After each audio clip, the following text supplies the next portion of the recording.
ఓం శ్రీరామచంద్ర పరబ్రహ్మణే నమః. శ్రీ గురుభ్యో నమః. శ్రీమాత్రే నమః.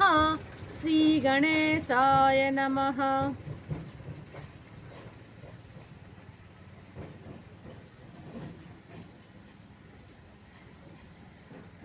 ప్రియాత్మ బంధువులారా, యోగ వాసిష్టం ఉత్పత్తి ప్రకరణము 167వ భాగం. రామునికి మనస్సు గురించి ఎంత వింటున్నా తృప్తి కలగడం లేదు. ఆ మనస్సు యొక్క తత్వాన్ని ఇంకా ఇంకా తెలుసుకోవాలన్నటువంటి ఆ క్యూరియాసిటీ అంతకంతకి పెరిగిపోతూ ఉందన్నమాట. అంటున్నాడు, బ్రహ్మన్ జడమైనా కూడా చేతనంలాగా ఉన్నటువంటి మన మనస్సు కేవలం జడ పదార్థం, అది జడం, అది అనాత్మ పదార్థం. మనస్సు అనాత్మ కోవకు చెందినది అయినా చేతనంలాగా కనిపిస్తుందే. ఈ యొక్క కనిపించేటువంటి మనసు యొక్క స్వరూపాన్ని నాకు ఇంకా మరికొంత వివరించి చెప్పండి అని అడుగుతున్నాడు రామచంద్రుడు. ఆయనకి ఇంకా శిష్యుడు ప్రశ్న వేస్తే గురువుకి ఇంకా ద్విగుణీకృతమైనటువంటి ఉత్సాహం అన్నమాట. వశిష్ఠుడు అంటున్నాడు, అయ్యా, ఈ మనసు యొక్క రూపం మరేదో కాదయ్యా, కేవలం భావన మాత్రమే. భావన అంటే సంకల్పం మాత్రమే, సంకల్పం మాత్రమే. సంకల్ప వికల్పాలతో కూడినదే మనసు. అర్థమైందా? కాబట్టి కేవలం భావన మాత్రమే, సంకల్పం మాత్రమే, ఆలోచనలు మాత్రమే మనసు అంటే, వేరేదేమీ లేదు. ఈ భావన లేక సంకల్పం అనేది ఎలాగుంది? దీని స్వభావం ఏంటంటే చలన స్వభావం, చలించే స్వభావం అన్నమాట. ఆలోచనలకి చలించేటువంటి స్వభావం కలిగి ఉంటుంది. రామా, ఆ మనసులో ఉండేటువంటి ఆ వృత్తులే, సంకల్పాలే కర్మలుగా పరిణామం చెందుతాయి. అంటే వాసనలు వృత్తులు అవుతాయి, వృత్తులు కర్మలుగా పరిణామం చెందుతాయి. ఈ కర్మలన్నీ కూడాను సూక్ష్మమైనటువంటి వాసనా రూపంలో కారణ శరీరంలో నిక్షిప్తమై ఉంటాయి. వాసనల రూపంలో కారణ శరీరాలు ఉంటాయి. ఆ వాసనలు వృత్తులుగా మారుతాయి, వృత్తులు కర్మలుగా, ఆ వాసనలే వృత్తులుగా మారుతాయి, ఆ వృత్తులే కర్మలుగా మారుతాయి. ఆ కర్మల ఫలితాన్ని జీవుడు పొందడం అనేది అనివార్యం. ఆ కర్మఫలాలని జీవుడు పొందుతూ ఉంటాడు. రామా, వినవయ్యా, చెప్తున్నాను. మనసుని గురించి ఇంకా చెప్పన్నావు కదా, నాకు తెలిసినటువంటి నిర్వచనాలన్నింటినీ ఇప్పుడు నీకు చెప్తున్నాను, విను.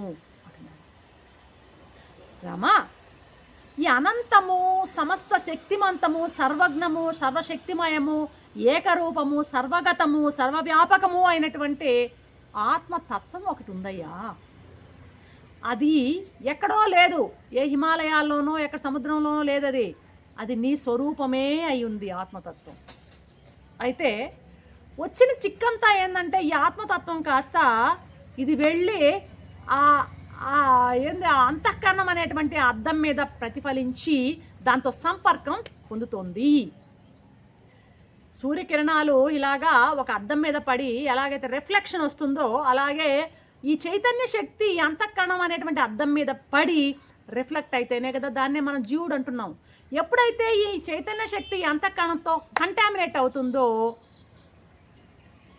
ఈ అనాత్మతో కలుస్తుందో, ఈ చైతన్యం ఏమైపోతుందంటే నేను ఆ అనాత్మనే అనుకుంటుంది. అనాత్మేంది? ఈ శరీరమే నేను, ఈ మనస్సే నేను, ఈ ప్రాణమే నేను, ఈ సంకల్పాలే నేను, ఈ ఇంద్రియాలే నేను అనేటువంటి దాంతో అది తను తాను పరిమితం చేసేసుకుంటుంది. ఈ చైతన్యం అపరిమితమైనటువంటి, అనంతమైనటువంటి, సమస్త శక్తివంతమైనటువంటి, సర్వజ్ఞమైనటువంటి, సర్వశక్తివంతమైనటువంటి, సర్వవ్యాపకమైనటువంటి ఆ చైతన్యం కాస్త లిమిట్ అయిపోతుంది. ఇక్కడ నేను ఇక్కడికే పరిమితం అయిపోతుంది అన్నమాట. అర్థమవుతుందా? ఇదంతా ఎందుకు జరుగుతుందంటే అజ్ఞానం వలన, అవిద్య వలన. నేను చెప్పుకున్నాం, అవిద్యతో అజ్ఞానంతో ఏమవుతుందంటే ఈ ఆత్మ ఈ అనాత్మ పదార్థాలతో కలిపి అవే నేను అనేటువంటి భ్రమకు లోనైపోతుంది. ఏమనుకుంటుంది? ఈ శరీరం నాది అనుకుంటుంది. ఈ శరీరానికి ఏదైనా కానీ ఇబ్బంది అయితే, అయ్యో నాకేదో వచ్చేసింది, రోగం వచ్చింది, నాకు జబ్బు వచ్చేసింది, నాకు కాలుకి ఏదో అయిపోయింది అనేటువంటి ఆ నేను అనేటువంటి ఆ భావనతో తనకే నాకు ఏదో వచ్చింది అన్నటువంటి భావనలో పడిపోతుంది. ఒక సుఖం వచ్చింది, నాకే సుఖం వచ్చింది. ఒక దుఃఖం వచ్చింది, నాకే. సుఖ దుఃఖాలు మనోధర్మాలు. మనసు అయిపోతుంది అక్కడ, దేహం అయిపోతుంది ఇక్కడ, అక్కడ మనసు అయిపోతుంది. ఆకలేస్తోంది, నాకు ఆకలేస్తుంది అంటాం. దప్పికేస్తుంది, నాకు ప్రాణం లక్షణాలు. ఆకలి దప్పులు, సుఖ దుఃఖాలు, షడూర్ములు, జన్మ మరణాలు, ఈ ధర్మాలన్నిటినీ తన్నెత్తినేసుకొని, అనాత్మ భావాలన్నిటిని తన్నెత్తినేసుకొని అలాగా లిమిట్ అయిపోతుంది అన్నమాట. ఇప్పుడు మనం కూర్చొని తీరిగ్గా ఈ శరీరాన్ని నేను కాదు, ఈ మనస్సును నేను కాదు, ఈ ప్రాణాన్ని నేను కాదు, ఈ ఇంద్రియాలను నేను కాదు, ఈ ఆలోచన మనసులో పుట్టే సంకల్పాలు నేను కాదు అనుకుంటూ నెగేట్ చేస్తూ పోతే, ఒక్కొక్కదాన్ని తోసేస్తూ పోతే చివరికి ఏం మిగులుతుంది? ఇవన్నీ కానీ శుద్ధ చైతన్యమైనటువంటి నేను, నా జ్ఞానము, నేనున్నాను అనేటువంటి ఆ స్ఫురణ కలుగుతుంది. ఆ స్ఫురణ కలిగినప్పుడు ఏమవుతుంది? ఈ శరీరం అనేది లిమిటేషన్ వెళ్ళిపోతుంది. ఇది బంధించేస్తుంది మనని. ఆ స్ఫురణని రానికుండా శరీరం బంధించింది, మనసు ప్రాణము, ఇంద్రియాలు, ఆలోచన ఇవన్నీ బంధించి పొరలుగా గట్టిగా ప్రెజన్లో లాగా పెట్టేసింది ఆత్మ చైతన్యం. నేను కాదు, నాకు ఇది కాదు, ఇది కాదు అని అన్నీ తోసేస్తే మిగిలింది ఆ యొక్క శుద్ధ చైతన్యం అన్నమాట. అది నేను అన్నమాట. అది నేను అర్థమైందా?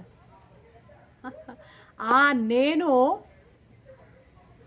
ఎట్లాంటిదంటే అది అనంతమైన నేను, దానికి లిమిటేషన్స్ లేవు, సర్వము వ్యాపించగలదు, సర్వజ్ఞం కలిగినటువంటిది అది. అటువంటి నేను నీ యొక్క స్వరూపం. అట్లాంటి ఆత్మలో, అట్లాంటి ఆ శుద్ధ చైతన్యంలో ఒక సంకల్పం అలాగా, ఒక స్పందం, ఒక చలనం, ఒక తొణుకు అలా పైకి లేచిందనుకో, అది భావన. ఆ సంకల్పం ఎప్పుడైతే కలిగిందో అప్పుడు మనసు అంటాం. అంతవరకు చూడండి, స్పందన లేనటువంటి మనస్సే జ్ఞానము, చైతన్యంలో స్పందన కలిగితే అదే మనస్సు. ఇది ఒక నిర్వచనం. జ్ఞానంలో స్పందన కలిగితే అది మనసు అవుతుంది. ఆ మనసులో స్పందనలు ఆగిపోతే శుద్ధ చైతన్యంగా అదే ఇది మనసు. ఇది ఒక నిర్వచనం. మనసు అంటే కేవలం ఆలోచనల సముదాయమే. ఇది మరొక నిర్వచనం. ఒక ఆలోచన వచ్చింది, ఇంకొక ఆలోచన, ఇవన్నీ కలిసి గడ్డగట్టాయి, ఘనీభవించాయి, అది మనసు. ఒకటి తీసేసాం, ఇంకొక ఆలోచన తీసేసాం, మనసు లేదు, అమనస్కం. ఇది ఇంకొక నిర్వచనం చెప్తున్నారు వశిష్ఠదేవుడు. ఇంకొక నిర్వచనం చెప్తుండే ఏమని, ఈ మనసు ఏం చేస్తుందంటే అటు ఇటు ఊగిసలాడుతుంటుంది. ఇప్పుడు లోలకం అంటాం, పెండ్యులం అంటాం. ఆ పెండ్యులంలో ఒక పాతకాలం గడియారాల్లో ఒక పొడవాటి కాడ ఉంటుంది, దానికి ఒక కింద ఒక రౌండ్ ఉంటుంది. అది ఇటువైపుకి అటువైపుకి లోలకము, డోలనాలు అని మేము చదువుకునేటప్పుడు డోలనాలు అంటాం. ఈ వైపు నుంచి చివరికి మళ్ళీ ఆ వైపు నుంచి మళ్ళీ ఈ వైపుకి రావడాన్ని డోలనాలు అంటాం. లోలకం ఆసిలేషన్ అంటుంటాం అనమాట. ఆ లోలకం అటు ఇటు ఊగిసలాడుతూ ఉంటుంది. మనసు కూడా అనట సత్తు అసత్తుల మధ్య ఊగిసలాడుతూ ఉంటుంది అనమాట, అటు ఇటు అర్థమైందా? సత్తు వస్తు అంటే ఇక్కడ సంకల్ప వికల్పాలు అని మనం అర్థం చేసుకోవచ్చు. ఈ మనసు ఎప్పుడు సంకల్పాలు వికల్పాలు చేస్తూ ఉండడమే దీని లక్షణం. ఇది ఒక నిర్వచనం. ఇక ఇంకొకటి, ఒక క్రిటికల్ అయినటువంటి నిర్వచనం చెప్తున్నాడు మహర్షి. ఏంటంటే, ఇప్పుడు నీ స్వరూపము శుద్ధ చైతన్యమే అయి ఉండి కూడా, నీ లోపల ఉన్నటువంటి ఆత్మ శుద్ధ చైతన్య స్వరూపుడివి, నీవు జ్ఞాన స్వరూపుడు అయి ఉండి కూడా నువ్వెవరు అంటే నేను ఈ దేహము, నువ్వెవరు అంటే నేను ఈ మనస్సు, నువ్వెవరంటే నేను ఈ ఇంద్రియాలు అనేటువంటి ఆ భావనని ఎవరు కలిగిస్తున్నారంటే, కలిగించేదేదో అదే మనస్సు అంటున్నారు. శుద్ధమైనటువంటి చైతన్యాన్ని, నేను దేహాన్ని, నేను మనస్సుని, నేను ప్రాణాన్ని అనేటువంటి ఆ లిమిట్ చేస్తున్నది ఎవరు, ఆ విధంగా అక్కడికి లిమిట్ చేస్తున్నది ఎవరు అంటే అది నీ మనసే, అదే నీ మనస్సు అని ఇంకొక నిర్వచనం చెప్తున్నాను. మరొక నిర్వచనం ఎలా చెప్తున్నా అంటే, అకర్త అభోక్త అయినటువంటి ఆత్మ, కర్తృత్వం లేదు భోక్తృత్వం లేదు ఆత్మకి, కానీ నేను కర్త, నేనే చేస్తున్నాను, నేనే అనుభవిస్తున్నాను అనేటువంటి ఆ భావనలు ఎలా ఏర్పడుతున్నాయంటే ఆ ఏర్పరిచేది మనసే అని చెప్తున్నాడు వశిష్ఠ మహర్షి. కాబట్టి రామా, ఎక్కడైనా గుణం లేకుండా గుణి ఉంటుందా అంటే సత్వ రజస్తమో గుణం లేకుండా గుణాలు కలిగిన వాడు గుణి ఉండడయ్యా, ఉండడం ఎక్కడా ఉండదయ్యా. కాబట్టి అలాగే కల్పనామయమైనటువంటి కర్మశక్తి లేని మనసు ఉండనే ఉండదు. ఈ మనసు ఎప్పుడూ ఏం చేస్తుందంటే సంకలనం చేస్తుంటుంది. కలనం అంటే సృష్టిస్తూ ఉంటుందంట. ఎప్పుడు కూడా ఈ మనసు ఏదో ఒక దాన్ని నిరంతరం తన ఇచ్ఛాశక్తితో ఏదో కల్పించుకుంటూ ఉంటుందంట. నిరంతరం ఇచ్ఛాశక్తితో ఏదో ఒక దాన్ని కల్పించుకుంటూ ఉంటుందంట. అర్థమైందా? ఎప్పుడు ఏదో కల్పించుకుంటూ ఉంటుందన్నమాట. 24 గంటలు అంతే కదా, గమ్మని కూర్చున్నామంటే ఏదో ఒకటి ఇది అది అది అది అని దాని ఇచ్ఛాశక్తితో ఏదో తనకు ఇష్టమైనటువంటివన్నీ కల్పించుకుంటూ ఉండడం కూడాను మనసు యొక్క లక్షణం. కాబట్టి రామా, ఇది మనసు యొక్క రూపము. ఇది ఎలా వచ్చింది, ఎక్కడి నుంచి వచ్చింది అవన్నీ అడగద్దయ్యా, అనిర్వచనీయం, చెప్పలేమో. ఎవడు ఏ విధమైనటువంటి వాసనలు కలిగి ఉంటాడో ఆ విధమైనటువంటి ఆ మనసునే కలిగి ఉంటాడు. ఆ మనసులో కలిగే పనుల వల్ల ఆ విధమైన ఫలాన్నే పొందుతాడు. వాసనామయమైనటువంటి వృక్షానికి కర్మే బీజమయ్యా. మనసు తాను దేన్ని ఆలోచిస్తుందో దాన్ని అనుసరించే ఇంద్రియాలన్నీ ఆయా పనులు చేస్తూ ఉంటాయి. ఈ మనసుకి రకరకాల పేర్లున్నాయి. ఆ పేర్లు ఎలా వచ్చాయి, వాటి యొక్క సంగతి ఏంటో రేపటి విషయంలో మనం చర్చించుకుందాం అంటూ ముగిస్తున్నారు వశిష్ఠ మహర్షి. రేపటి ఎపిసోడ్లో మరొక ఆప్షన్తో మీ ముందుంటాను. అంతవరకు సెలవు. సర్వం శ్రీరామచంద్ర నారాయణ. శాంతి శాంతి.